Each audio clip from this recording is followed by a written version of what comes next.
What's up, everyone? This is kind of a different video we're doing here. Usually we do live calls and podcast stuff like that.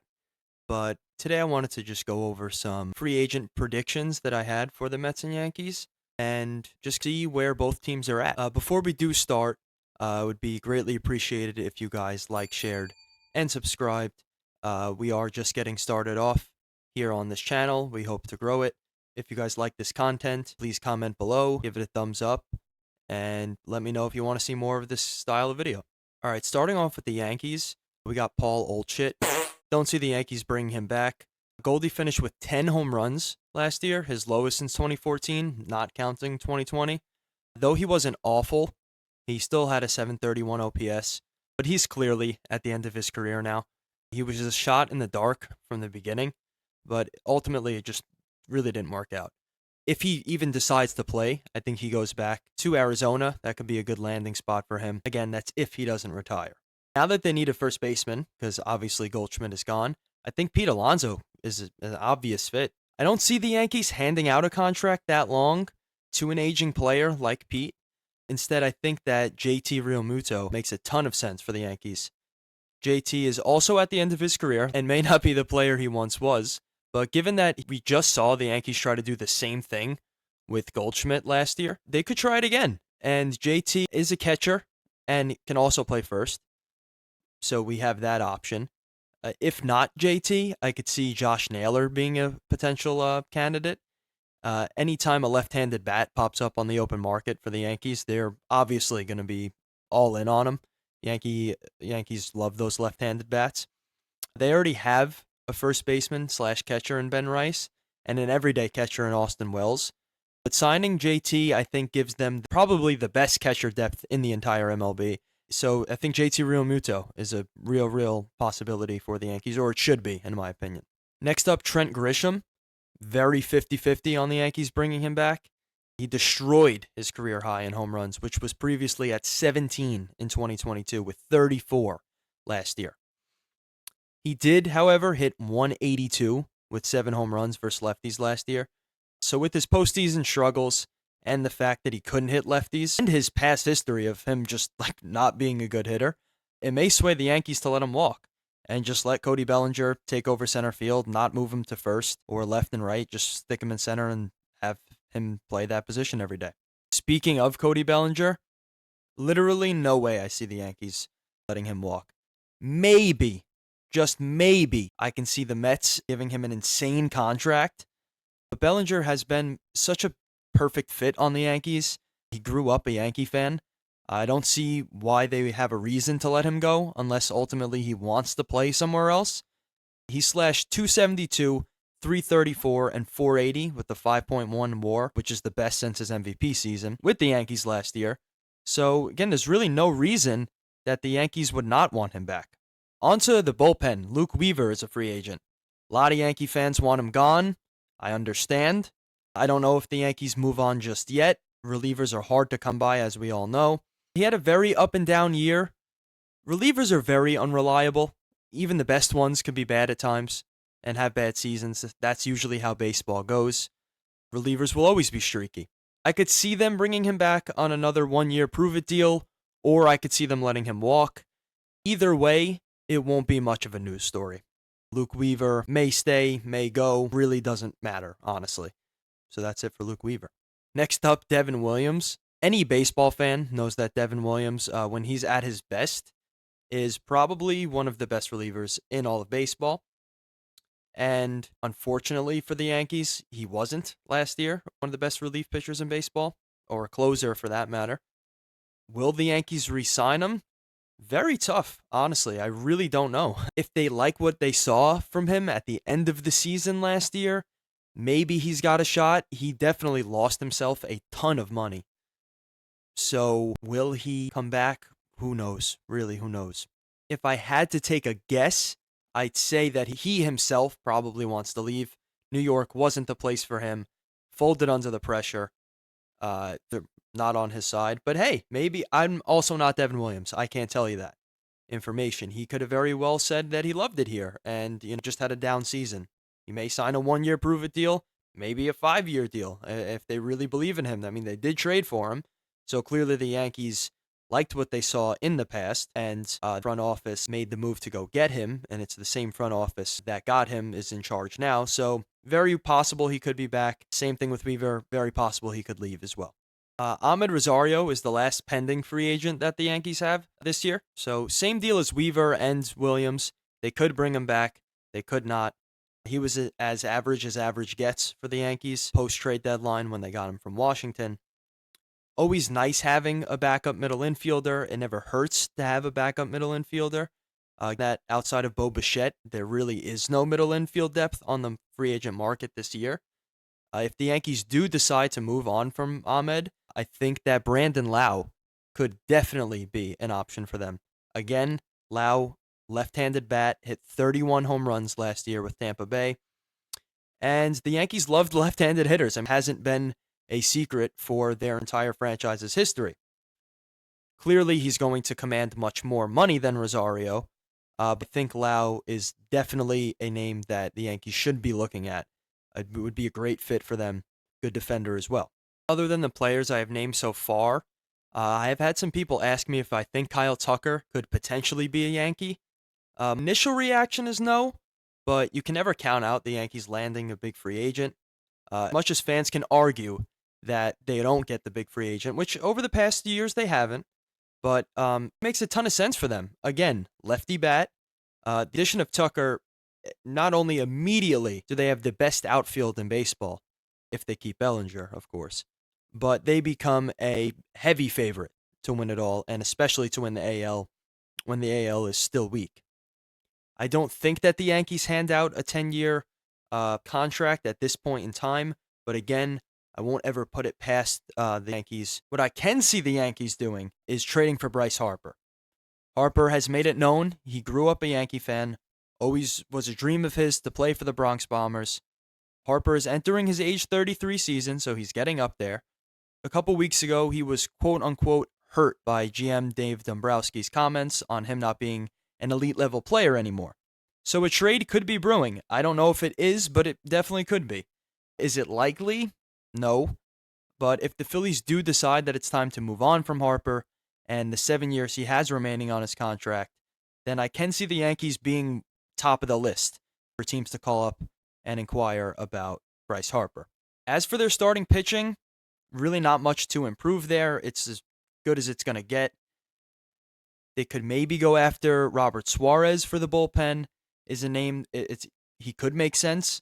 Bullpen arm never hurts, especially an elite level reliever. They just need to play in October and hope that some of their young stars start playing exactly like that, like stars. Austin Wells, very disappointing last year. Volpe, clearly disappointing last year. We didn't stop hearing about that. So I don't think the Yankees are in a terrible spot. I don't think they're in the best spot either. This is a weird free agent offseason. Again, don't think there's that much for them to go out and do. They have a pretty complete team. Rotation is there. They have bats in the lineup. They just really need to perform. So not much to say about the Yankees there. I do have a ton to say about the Mets. They have a lot more free agents on the market this year and a lot more work to do after a disappointing, disgusting, disgraceful piece of garbage collapse that they had last year. Clearly, I'm not mad about it anymore. Neither should you. All right, first things first, let's address the gigantic elephant in the room and start off with what the hell are the Mets going to do with Gregory Soto? No, in all seriousness, what are the Mets going to do with Pete Alonso? I had the answer to that. I would have no anxiety about this offseason at all. Since I do not answer to that, I can at most give you my opinion on what I think is going to happen with Pete. My heart tells me that there's a 0% chance he leaves. My brain tells me that it's completely 50-50. I think Pete has made it clear in the past that he doesn't really want to go anywhere. He wants to stay a Met. He loves playing here. He loves the fans. Well known at this point. I could, however, see him leaving and being okay with that decision. Being okay with the fact that his time with the Mets has come to an end due to the collapse last year. If you're the Mets, I can't see a world where you are okay with not signing Pete. But put all numbers aside for a minute. I could sit up here and tell you his OPS, his home run numbers with the Mets. I get that. Think about what Pete means for your franchise. He grew up in the organization. He's a leader. He loves New York City. He's already the franchise leader in home runs. Those are the guys that the Mets have been struggling to find throughout their franchise's history. Yes, they've had Wright, those forever guys. People will say, oh, well, if Pete wants 7 years, he could walk. Why? That's my question to you all. Why? Just lock him up. Make him a Met for life. If they are going to spend, just lock the man up and make him a Met for life. 0% chance he sees this, but if someone like David Stearns were to stumble across this video, put the book down for just a minute. Okay, don't look at the numbers. Don't look at the advanced stats. Look at what the fans want.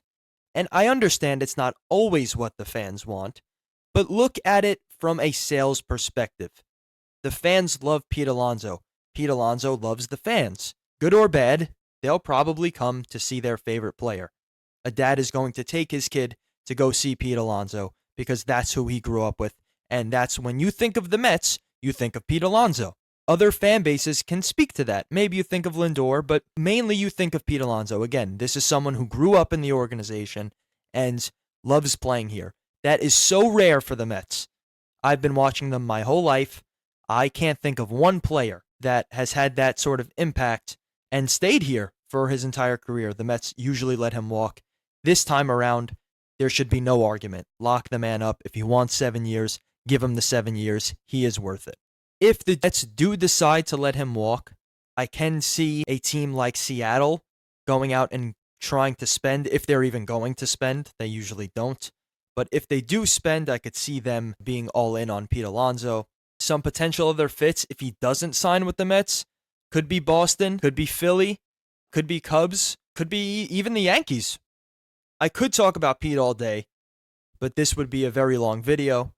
Edwin Diaz is another obvious must re-sign for the Mets. I did get a little pissed when I saw Edwin Diaz was opting out. I thought that there might have been a slight chance he kept the contract he had, given that he was already the highest paid closer in all of baseball. He made it very clear that he wants to come back to the Mets. The Mets obviously need him back. Give him a 3 or 4 year deal. Call it a day. Give him what he wants. You have the money. Why not spend it? Next up, we have the entire bullpen. And no, I'm not joking. It's almost the entire bullpen. Ryan Helsley, Gregory Soto, Tyler Rogers, Drew Smith, Ryan Stanek, and Chris Davinsky. They were so unbelievably bad last year, this bullpen. So if all of those guys walk, I'd be totally okay with it. There's a ton of bullpen arms on the open market. I think the Mets could target some guys that they have looked at in the past. Some of those names being Tanner Rainey, Kyle Finnegan, Danny Coulombe, and maybe if they really want to spend on a high-end reliever, a guy I said that the Yankees might go after would be Robert Suarez. I never want to act like I'm some bullpen master and I know so much about relievers and where they're going. It's usually always a toss-up for the most part. It's really kind of relievers, whatever deal strikes them, whatever deal they like. Again, the names I listed are some guys I think that they could go after. One thing I can guarantee is some guys like Davinsky and whatever other bums they had that are free agents, they won't be coming back. And if they are, then this TV will be taken and thrown out of the window and might even hit my next door neighbor's dog. Very nice dog. Wouldn't wish any harm on him. That's just may what happen because I cannot stand to watch Ryan Stanek take the mound next year.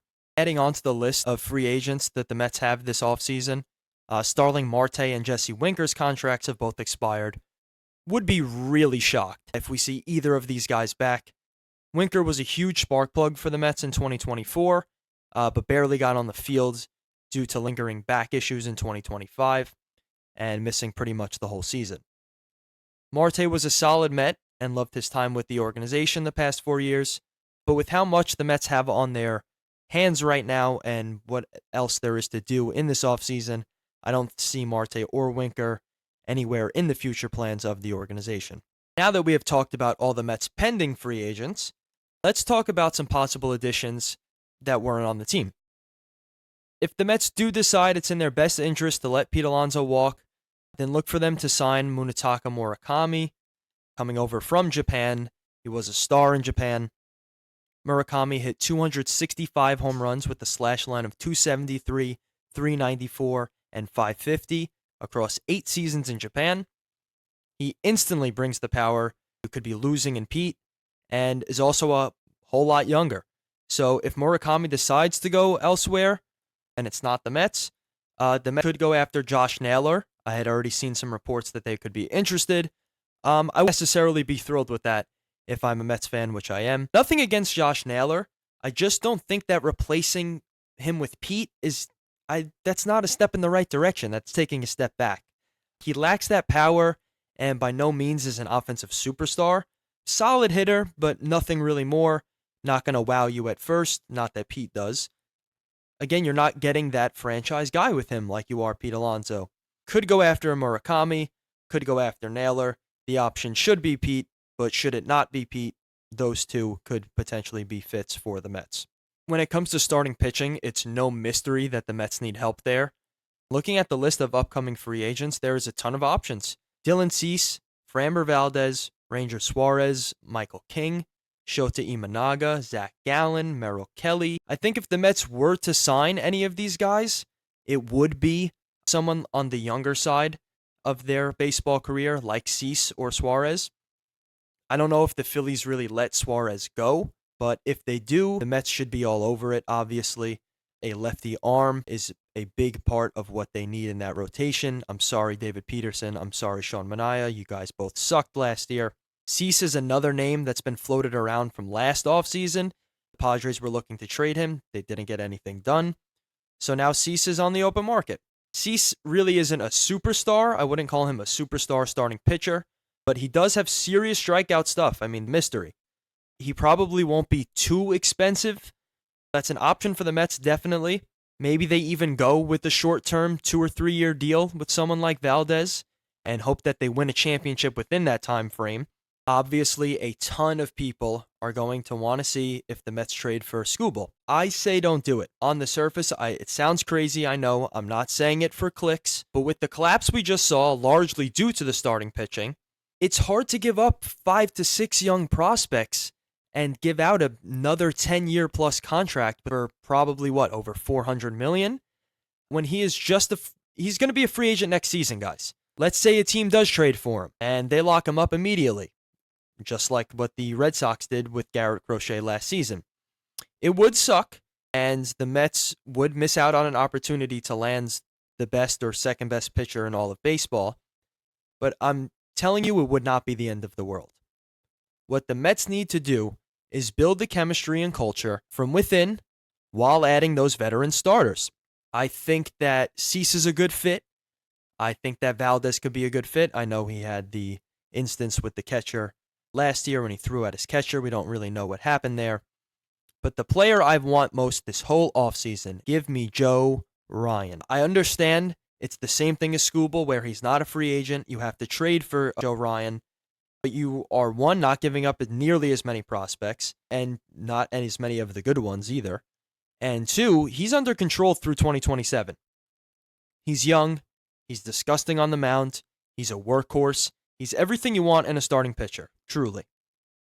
That should be their main target this offseason if I am David Stearns of the New York Mets.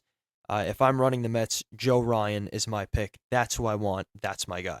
Bo Bichette is another player I could potentially see the Mets going after to solidify that one more bat in the lineup. I think Bichette is a perfect fit. He's clutch. He puts the bat on the ball. He doesn't strike out much. And on top of that, he gives you power from the shortstop / second base position. He would obviously play second with Lindor commanding short. So you sacrifice some worse defense at second base for an elite level bat, so be it. Will the Mets be interested in Bichette? Who knows? We're so early on in this offseason, I can't tell you who they are and aren't interested in, but I can tell you that Bo Bichette makes a ton of sense if he decides to not go back to Toronto. No matter what happens this offseason, I think that Jeff McNeil's time as a Met has come to an end. A great start to his Mets career, but the last 4 seasons have just been a major disappointment, guys. He's a good utility player, so there will be some value in trading him. I'm sure teams will call up and ask about him if the Mets put him on the market. But honestly, even if the Mets can't get much for Jeff McNeil, I think you just toss your hands up and say whatever. You just want him off the payroll. With players like Luis Angel Acuna and Ronnie Mauricio looking to get more playing time this year, McNeil doesn't really fit into their future plans here in Queens. So I think a Jeff McNeil trade is imminent. Last but not least, I've seen a lot of people talk about Cody Bellinger to the Mets. While it makes a lot of sense for the Mets to get a guy like Cody Bellinger, I simply can't see him leaving the Bronx. His dad was a Yankee, so that means he grew up a Yankee fan, like most players in the league, unfortunately. But he had his best season in years as a Yankee. There's no denying that. He really wants to leave? Sure, maybe the Mets go after him. Instead, I think the Mets should look into a reunion with Harrison Bader. Bader really enjoyed his time with the Metros in 2024 and had a very good year in 2025 with the Twins and Phillies, the best he's had in quite some time. Listen, Bader is cheap, he's reliable, he's a great clubhouse guy. He should have never left the Mets to begin with. They should have never let him walk to Minnesota, of all teams, and then get traded to the Phillies. They probably should have traded for him at the deadline instead of Mullins, who's also a free agent, but I didn't even put him on the list because I don't even want to think about him, okay? With all that being said, I think some dark horses could be Kyle Schwarber. If they decide to let go of Pete, he could be an option for DH, but we would have to see if the Mets made any trades, because if they didn't, Vientos would play first, and then Beatty would move over to third, and then there would be a DH open. But so there's a lot to go over here. Season just ended about a week ago with the Dodgers winning the World Series. I'm really excited for it all. Again, guys, please give a thumbs up, subscribe, share the video. It would mean a lot in growing the channel. I'm very new to all of this. If this doesn't look the best, I'm sorry. We will be trying to get better and going live a lot more and doing live call-in shows and all stuff like that. If you like these kind of videos and you want to see more of these kind of reactions or prediction videos, please let me know in the comments below. And that's about it. So thank you for watching, guys, and we'll catch you next time.